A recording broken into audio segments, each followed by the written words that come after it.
From Keene in the Shire, the Liberty Media capital of the world, this is Darrell W. Perry, host of FPP Radio News for Saturday, May 16th, 2015.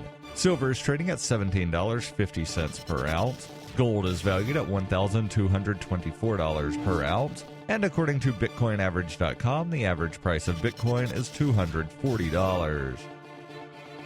Antiwar.com reports the Senate Armed Services Committee has unveiled a version of the annual military spending bill that will provide a pathway for the closure of the detention center at Guantanamo Bay. The bill includes certain restrictions on transfers of detainees, but mandates the Defense Department to detail a case-by-case plan of disposition for all remaining detainees. Senate officials say the agreement was a bipartisan compromise on the matter, though some, including Senator James Inhofe of Oklahoma, said they were deeply disappointed with any deal to close the site. Even if it passes the Senate, it will set the stage for a major fight with the House of Representatives, whose version of the funding bill not only does not contain provisions on closing Gitmo, but includes several new restrictions above and beyond those already in place.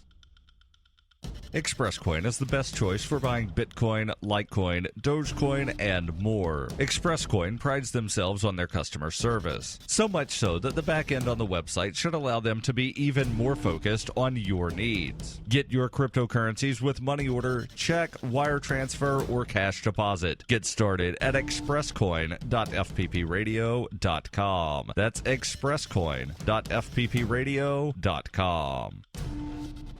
UPI reports a proposed rule by the U.S. Department of Education seeks to prevent colleges and banks from pushing accounts with high fees on students. The department said the regulations would give students greater choice in how they receive refunds from their student aid after college tuition and fees are paid. As it stands now, some colleges have entered into agreements with banks to outsource the distribution of those refunds through debit accounts or prepaid cards in exchange for financial considerations. Students are often enticed to choose these accounts, which often have high overdraft fees because they may receive their refunds faster this way, according to the Department of Education. Under the proposed regulation, students would not be required to open a certain account in order to receive refunds. Banks assisting colleges with payments of refunds would be required to ensure students aren't charged overdraft fees. Institutions must provide a list of account options to students. Colleges must ensure that payments made to students' pre-existing accounts must be made within the same time frame as those to bank accounts marketed by the college. Consumer Banker Association President and CEO Richard Hunt criticized the proposed regulations, saying it will ultimately cost students more money.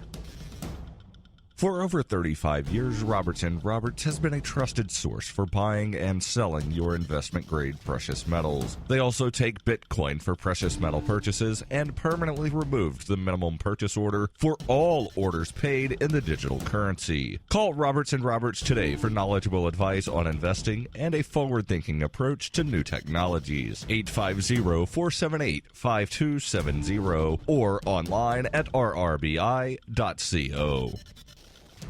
Reuters reports bullying in U.S. schools fell to a record low in 2013, with 22% of students reporting being bullied, according to the U.S. Department of Education. The figure had hovered at 28% or higher in biennial student surveys since 2005, according to the department. The number is based on school crime data for students aged 12 to 18 compiled by the Justice Department. Education Secretary Arne Duncan and Health and Human Services Secretary Sylvia Burwell called the drop welcome news after campaigns in recent years to tackle the problem. Burwell said in a statement, "Parents, teachers, health providers, community members, and young people are clearly making a difference by taking action and sending the message that bullying is not acceptable." The drop in bullying was seen across various groups. In 2013, about 24% of female students reported being bullied at school, down from as high as 1 out of every 3. 19% of male students said they had been bullied, down from a high of 32% in 2007.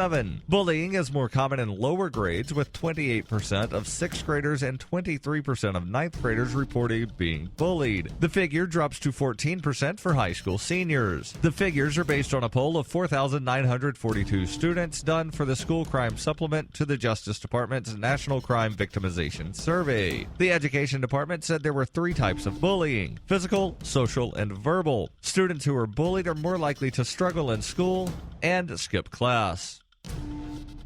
This has been FPP Radio News, online at fppradio.com.